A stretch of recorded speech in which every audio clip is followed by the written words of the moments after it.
In this video, I want to talk about section 2 of my book, Training That Clicks Virtual Design Playbook.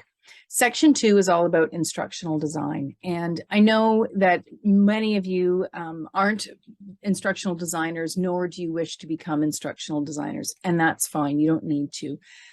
But I do think it's important to have a foundational knowledge and understanding of some instructional design concepts so that it can form good design, the programs that you're going to be creating.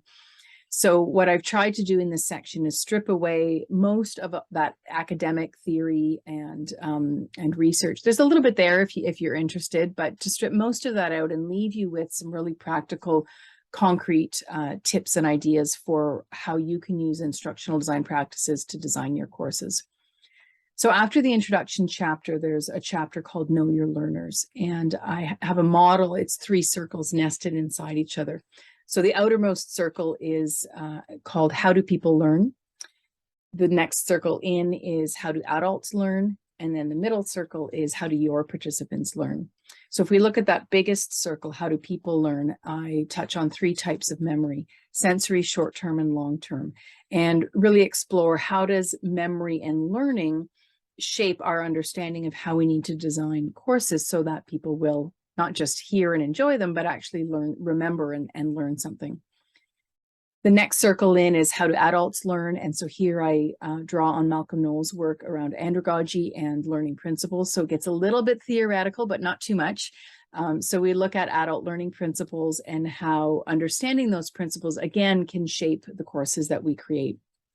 And then thirdly, that inside circle is How Do Your Participants Learn? And here I talk about creating a learner persona. So really understanding who your audience is and making sure that you're designing for them. So are they tech savvy or not? And if they are, great, introduce lots of things in your virtual program. If they're not, maybe do less or still have technology, but really build in a lot of cushion to get them up to speed and comfortable with the technology that you're going to be using. So understanding your learners is a really important part of informing how you're going to design your course.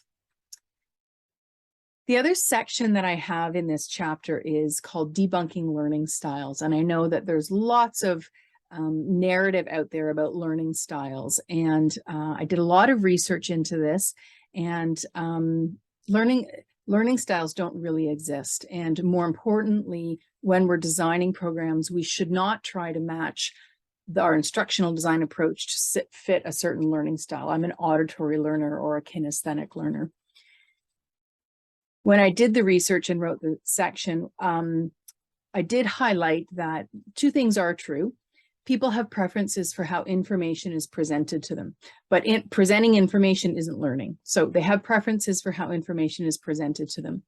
People also have different aptitudes for thinking and processing different kinds of information. Again, thinking and processing isn't learning.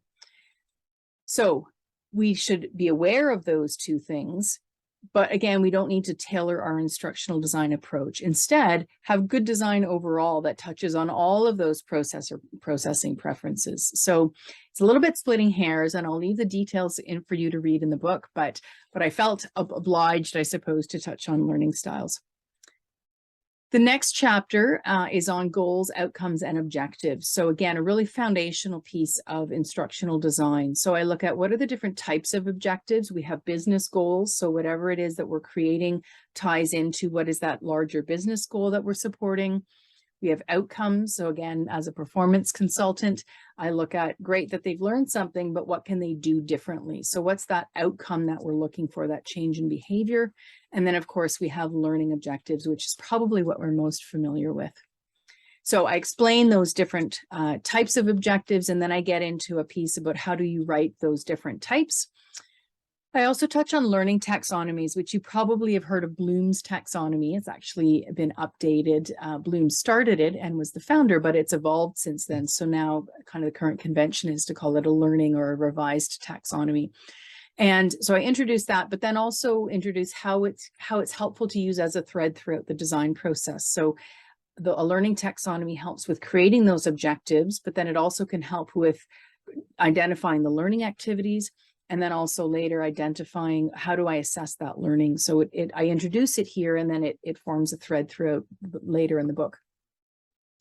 And then the last little piece here is entitled Making Understand Observable. And this is based on a conversation I had with a client and kind of a paradox that presented itself. So using the word understand is not at all appropriate to use in a learning objective when writing a learning objective. So the participant will understand the 5-step process of whatever, because understand isn't observable. So we don't ever want to have understand in learning objectives. And yet the word understand shows up in the learning taxonomy. And so there's a bit of a paradox there. So I dive into that in the book, and you can read about how I pull apart that paradox and explain why it's appropriate in one place, but not in another. So I hope that helps. And I look forward to hearing your feedback when you've read the section.